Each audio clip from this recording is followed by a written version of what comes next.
At a ZANU-PF event in Glenview South on Wednesday, Daniel Garwe, a close ally to President Emmerson Mnangagwa, issued a strong warning to war veteran Blessed Geza, labeling him as a bogus war veteran and a puppet. Zambia mashuka tuna kuti aiwa tona kuti Daniel Garwe achiataka Bombshell Geza pamusoro pemakosi ari kuita ekuimpicha mutungamiri wenyika. Rogwa subscribe or like but on the bell icon.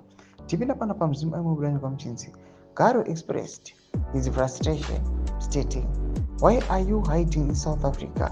We will expose Geza Sienlas very soon.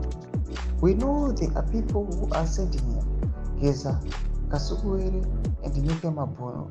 We know that you are up to, but you will not succeed." He further emphasized ZANU-PF's resolve, adding, "We are ready to defend Mnangagwa, and that I can assure you."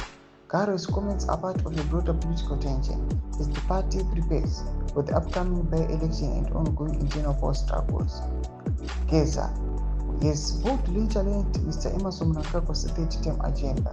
He is spearheading calls for Mnangagwa's resignation, citing concerns over corruption, the gross mismanagement of the economy, and rampant looting.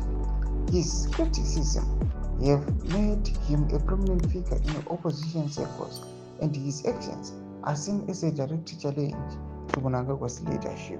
Tomashuka Ruda Padapa atoka pamusoro paBombshell Geza ari kunoka kunzi aiwa these guys vana Daniel Garwe vakutoya vachivavukawo vachiita madirect speech ari aligned naBombshell Geza vachimuti aiwa we want to expose you nevanhu vari kukutuma, but at the same time we are saying kuti Bombshell Geza now he is now gaining popularity. Nyika yese yeZimbabwe yangu Geza kwese kwese noda kwokuti aiwa abroka record rekubuda publicly aiwa achidhimanda mutungamiri wenyika asingatyi, aiwa ane umhare achitaura zvaanoda. Tudze mafunguro enyu muri kudii pamusoro pechitiko ichi. Kana comment section medu tudze mafunguro enyu, so subscribe or like, turn on the bell icon.